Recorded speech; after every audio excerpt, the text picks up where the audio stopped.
Friends अभी हम बात करने वाला है, जैसे कि आपको पता है एयरटेल का डिस्ट्रीब्यूटर का ज़्यादा से ज़्यादा कमीशन है, ठीक है ना। बहुत सारा भाई लोग बोल रहे हैं जो एयरटेल डिस्ट्रीब्यूटर का अलग है और बीएम जो होता है जो पेमेंट बैंक का जो डिस्ट्रीब्यूटर है उसको कितना कमीशन है।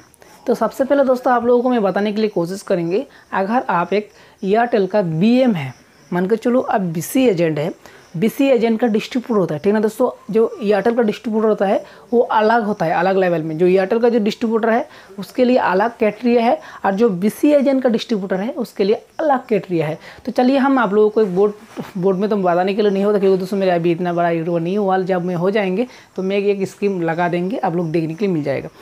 दोस्तों सबसे पहले बोलेंगे बीएम का बारे में। जो बीएम होता है, बीएम में क्या होता है, ठीक है ना।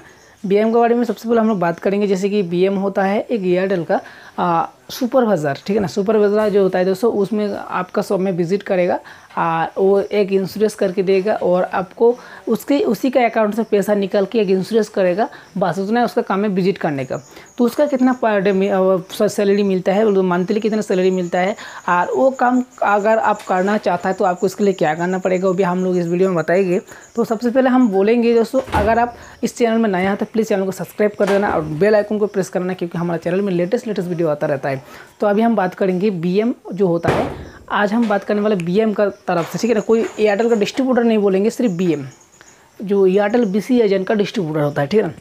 जो लाफो सिम का डिस्ट्रीब्यूटर है वो अलग है, उसके लिए हम लोग नेक्स्ट वीडियो में बात करेंगे, अगर आप लोग चाहता है तो बात करेंगे। अभी हम बात करेंगे जो नॉर्मल जो हम बीसी एजेंट है उसका सुपरवाइज़र का कितना चार्ज वो कमीशन मिलता है।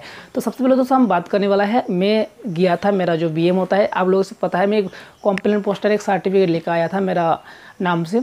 तो सबसे पहले हम बोलेंगे अभी ये भी, जो मान के चलो कोई अगर बंदा एक एयरटेल का रिटेलर है और उसका पास वो विजिट करेगा तो उसको कितना कमीशन मिलेगा, ठीक है ना। बहुत सारा भाई लोग भी ये सोच रहा है जो मे भी बीएम हो जाएंगे, सुपरवाइज़र हो जाएंगे तो मे भी बहुत सारा भाई लोगों को ऐसा काम दे सकता हूँ, इतना काम करने के लिए मौका मिलता है। लेकिन दोस्तों ऐसा कोई भी बात नहीं है, ठीक है।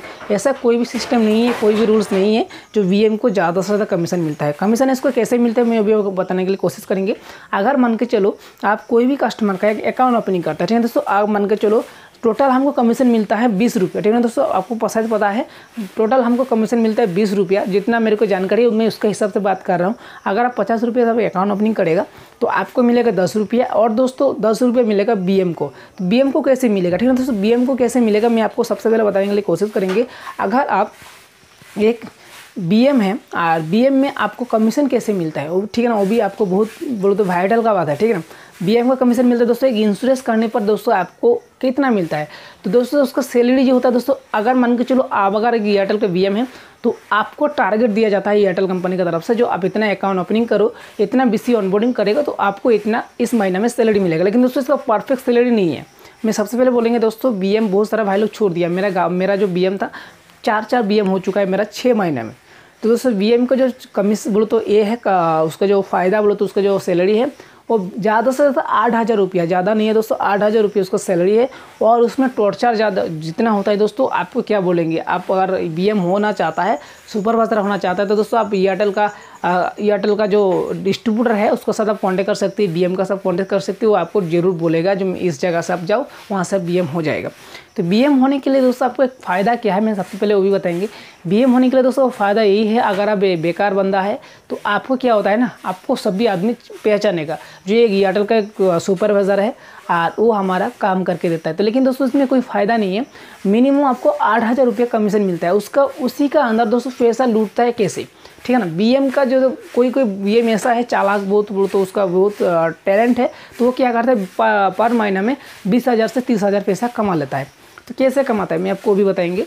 अगर आप एक बीएम है तो दोस्तों आपको क्या होता है ना, एक अकाउंट ओपनिंग कर लेता है, करने के बाद आपको तो कुछ पता नहीं चलता है, ठीक है ना, जो आपको कितना कमीशन मिल रहा है। तो वो कमीशन क्या होता है बीएम का साथ थोड़ा उसमें भी मार्जिन होता है और आपके पास आता है। उसके बाद दोस्तों क्या होता है, जब आपका शॉप में ज़्यादा विजिट करता है, विजिट करने के बाद दोस्तों एक इंश्योरेंस करता है। इंश्योरेंस करने पे दोस्तों आपको 20 रुपये मिलता है, ठीक है ना। तो 20 रुपये मिलते हैं बीएम को भी और आपको भी 20 रुपये मिलता है, ठीक है। ऐसा मिलता रहता है।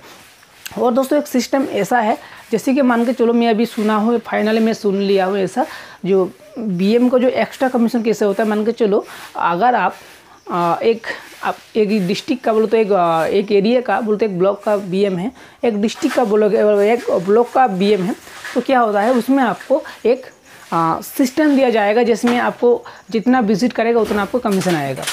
महीना बोलो तो हफ्ता में एक बार आपको विजिट करना है। विजिट करने में दोस्तों आपको पर डे देखो आपको तो खर्चा होता है 130 रुपया। जो BM आता है वो तेल खर्चा करके आएगा आपके घर तक, लेकिन जितना मेरे को बोला है उसे ही बता रहा हूँ, ठीक है दोस्तों। ज़्यादा नहीं बोल पाएंगे क्योंकि जितना मेरे को बोला है उतने बोलूँगा, उसका अंदर क्या है नहीं मालूम नहीं।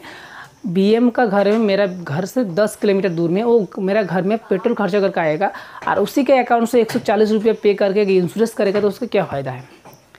वो मेरा घर में आके वही मेरे घर में आएगा, वो उसके बाद वो इंश्योरेंस करके जाएगा, तो उसका क्या फ़ायदा हो रहा है, क्योंकि उसको तेल खर्चा भी है। तो उसका जो खर्चा है दोस्तों, अगर मान के चलो आपको 20 रुपया मिला है, एजेंट को 20 रुपये मिला है, तो वो मान के चलो जितना लाइफ टाइम के लिए वो अकाउंट को रखेगा, बोलो तो लाइफ टाइम के लिए जैसे कि अटल पेंशन है, उसके बाद तुम्हारा है और एक है दोस्तों, एक इंश्योरेंस होता है जैसे 12 रुपये 13 रुपये का इंश्योरेंस है। वो इंश्योरेंस करने पर तुम्हारा क्या होता है, 1 साल के लिए नहीं होता ना, 1 साल में आपका जो 10 रुपये का मिल रहा है तो उसको भी 10 रुपये का मिल रहा है, ठीक है ना। BM जो होता है उसके ऊपर क्या होता है मालूम नहीं है। अभी जितना बोला है मैं आप लोगों को लाइव शायद कोशिश करेंगे बोलने के लिए, जो हमारा BM है उसके साथ बात करने के लिए। तो चलिए इतना ही।